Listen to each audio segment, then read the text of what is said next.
Hello and welcome to another episode of Toy Therapy. I'm your host, the Toy Therapist, aka Matthew Grant, and today I'm having a look at Marvel Select Age of Ultron Incredible Hulk. I picked this up a couple of weeks ago and I haven't got around to getting to doing a review of him, but I have other figures that I really wanted to do first, but this is the one I really want. I'm being quite excited about. I'm a bit of a Hulk fan, not as much compared to my other friends, but I am a Hulk fan from the TV show right up until the movies, and the Mark Ruffalo Hulk is one of my favourite figures at this moment in time. So let's get to the figure and get around to the box. Okay, it's quite simple packaging. Okay, you're getting a really good movie-like Mark Ruffalo Hulk there, looking really quite mean. And like he said in the movie, he's always angry. Right? And you can tell he's angry there. Right at the back of the box, okay, you got the Incredible Hulk there, what you can see there. Posed quite nicely. And the other figures that are coming out from the range will be Thor. There's no real date on that one yet. I think that's going to come out in the next 3 to 4 months, I think, but I'm not 100% sure. And there is an artist's impression, not of the actual figure, not the finished product, says not actual product, of the Black Widow. And I'm looking forward to the Black Widow. The last Black Widow release was the combat version. It just didn't feel right at all. So I went for the Legends version, which is really nice. I may do a review of that one very soon. But getting back to the figure, okay, the Hulk. Okay, as you can see, he's there, and I'm going to take him out of the box and see what is what, and see what I really think close up. As you can see, the Hulk is smashed out the packaging, and it is a lovely looking figure. They've made some improvements from the last mold, from the last Hulk from the Avengers movie figure range. They have made some really good improvements, but I'll get to that in a moment.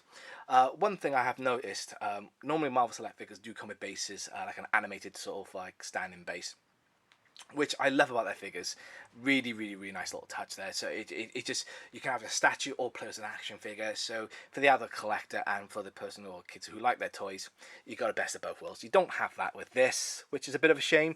Would love to have seen something with a theme from Age of Ultron, having some of the droids on the floor there, and that would have been quite cool. But we haven't got it, so I'm not really going to complain. But I do like a base, as you know. But yeah, getting to the figure, okay, the head sculpt of the figure is just fantastic. It does look like Mark Ruffalo, really quite nice, and the mixture of from Mark Ruffalo and a bit of the cartoon or the comics. It's a nice little blend, really nice. You can tell they've really sort of worked at it.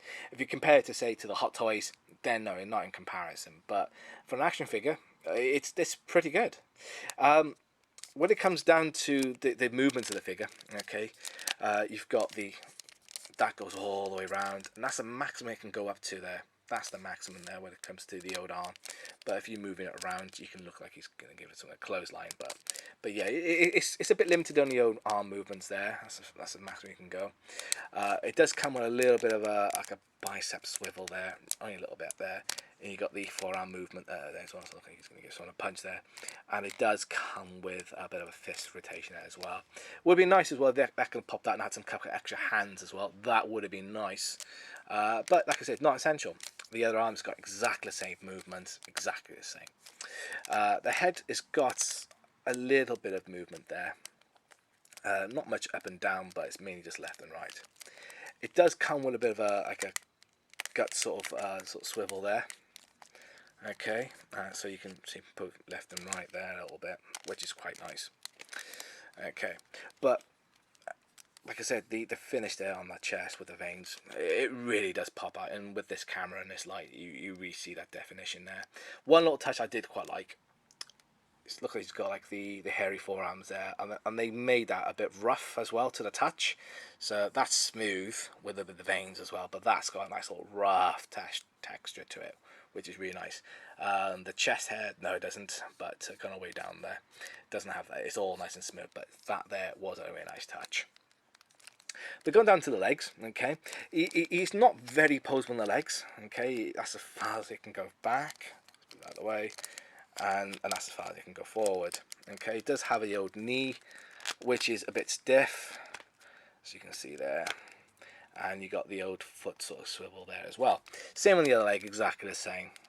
Okay, it doesn't go that far back, but a little bit of a hair dryer on these joints here would really will soften these up so you can move around. It's got a bit of a swivel there, but that is a bit tough. But like I said, a bit of a hair dryer, soften these joints up. It will look, you'll be able to pose them in no problem at all. But like I said, the improvements from the last figure straight away is the pants.